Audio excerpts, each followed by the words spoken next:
Assalamualaikum warahmatullahi wabarakatuh. Salam guru penggerak. Pada kesempatan kali ini saya akan membahas eksplorasi konsep refleksi diri tentang pemikiran Ki Hajar Dewantara. Yang pertama, intisari pemikiran Ki Hajar Dewantara tentang pendidikan.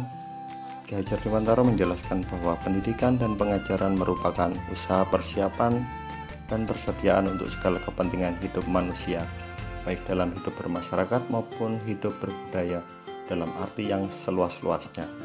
Lalu, menurut Ki Hajar Dewantara, pendidikan itu adalah tempat persemaian benih-benih kebudayaan dalam masyarakat. Ki Hajar Dewantara memiliki keyakinan bahwa untuk menciptakan manusia Indonesia yang beradab, maka pendidikan menjadi salah satu kunci utama untuk mencapainya. Pendidikan dapat menjadi ruang berlatih dan bertumbuhnya nilai-nilai kemanusiaan yang dapat akan atau diwariskan. Adapun tujuan pendidikan menuntun segala kodrat yang ada pada anak-anak agar dapat mencapai keselamatan dan kebahagiaan yang setinggi-tingginya, baik sebagai manusia maupun sebagai anggota masyarakat. Oleh karena itu, kita sebagai pendidik hanya dapat menuntun tumbuh atau hidupnya kekuatan kodrat yang ada pada anak-anak agar dapat memperbaiki, bukan pada dasarnya hidup dan tumbuh kekuatan kodrat anak. Pada kesempatan kali ini saya akan menjelaskan Ki Hajar Dewantara mengibaratkan peran pendidik seperti seorang petani atau tukang kebun, di mana anak-anak itu seperti biji tumbuhan yang disemai dan ditanam di lahan yang telah disediakan. Anak-anak itu bagaikan butir-butir jagung yang ditanam. Jika biji jagung ditempatkan di tanah yang subur dengan mendapatkan sinar matahari yang cukup dan pengairan yang baik, maka meskipun biji jagung itu adalah bibit jagung yang kurang baik, dapat tumbuh dengan baik karena perhatian dan perawatan dari Pak Tani. Dan sebaliknya, meskipun biji jagung itu disemai dengan bibit-bibit yang berkualitas baik, tapi jika tumbuh dalam lahan yang gersang dan tidak mendapatkan pengairan serta cahaya matahari ataupun tangan dinginnya Pak Tani, maka biji jagung itu mungkin tumbuh namun tidak akan optimal. Yang kedua, pembelajaran yang mencerminkan pemikiran Ki Hajar Dewantara.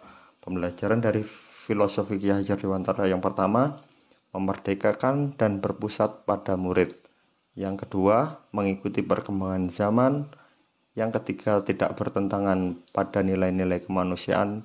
Dan yang keempat, pembangunan budi pekerti dan berfokus pada proses, bukan hasil. Nah, kita sebagai pendidik harus mampu melakukan perubahan budi pekerti anak-anak menjadi lebih baik lagi.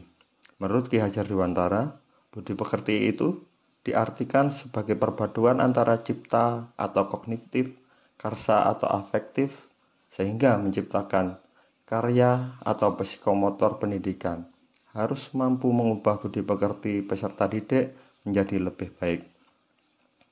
Hal yang ketiga, filosofi Ki Hajar Dewantara dapat terwujud jika yang pertama, guru bersifat among sesuai dengan semboyan atau trilogi Ki Hajar Dewantara.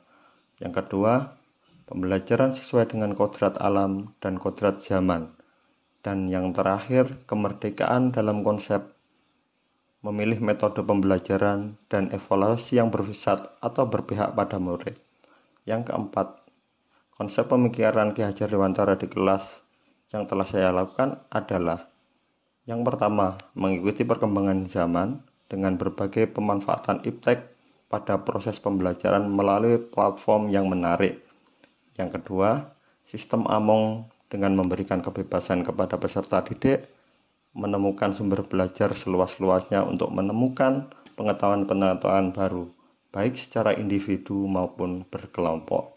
Nah, itulah Bapak Ibu refleksi diri saya tentang pemikiran Ki Hajar Dewantara. Semoga kita semua menjadi guru yang dapat memerdekakan siswa kita semua. Salam guru penggerak. Wassalamualaikum warahmatullahi wabarakatuh.